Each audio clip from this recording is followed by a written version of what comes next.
So yeah, everybody, what's up? It's your boy Leon the Jokester. So I was studying Proverbs chapter 22, verse 1 and verse 2, and verse 1 was so deep to me. It was talking about how God is like he's a stream of water, like living water.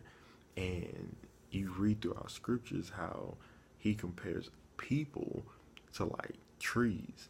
Like Jesus Christ is the tree of life, and those who eat from that continue to be refreshed. And so, to break it down in modern day terms, like imagine a tree receiving fresh water daily. That tree is going to be what? Healthy.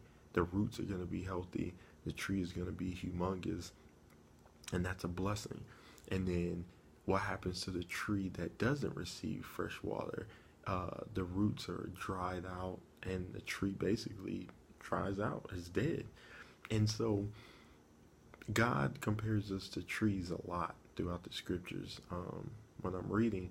And in verse 1 of Proverbs 22, I was just thinking, like, man, when you look at people's lives, it's like, wow, man, like, it's amazing what God's doing in people's lives that will say, yes, Lord, like, I want you to be that stream of water, fresh water, man. Like, we all need fresh water to drink every single day. So imagine if you've gone without water, especially fresh water at that, for months on top of months, you're gonna probably die, be very sick. Like, you can't go a whole year with just like no water. You have to drink some water.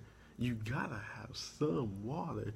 So I was just thinking, like, that really like touched me. It was a blessing to my soul to just think that, man, as long as we stay connected to the vine, and God is the living water, and then we will continue to produce fresh fruit. And we pray that people that are disconnected to the vine, that are trying to find their own fresh water, but it just continues to remain dirty.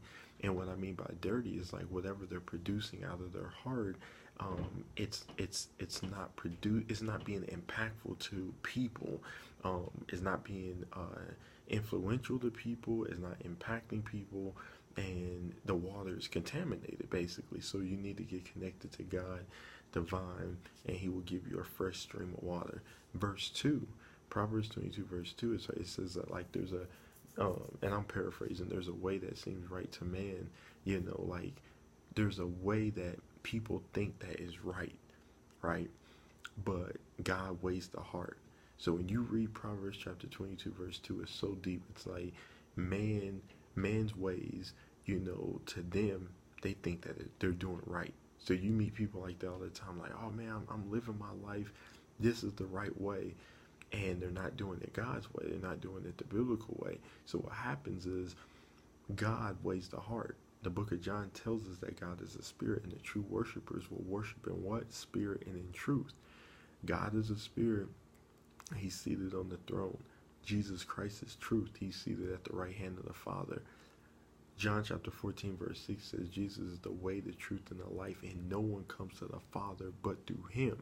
So you don't even get to go to God the Father without going through Jesus Christ first. So when people tell you, oh, I believe in God, do you believe in God through Jesus Christ? Or do you just believe in God or Allah? You got to be very specific with people these days, because you can hear 10 people tell you God bless you, and they don't even believe in Jesus.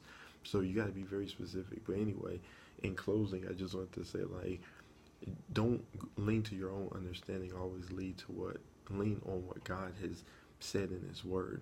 And Jesus Christ is the Word, and He's the only way. And so, yeah, that really touched my heart tonight. So it was a blessing. So share that with somebody, and you guys definitely be blessed. And I'm going to check in with you guys later on. God bless. Leon the Jokester.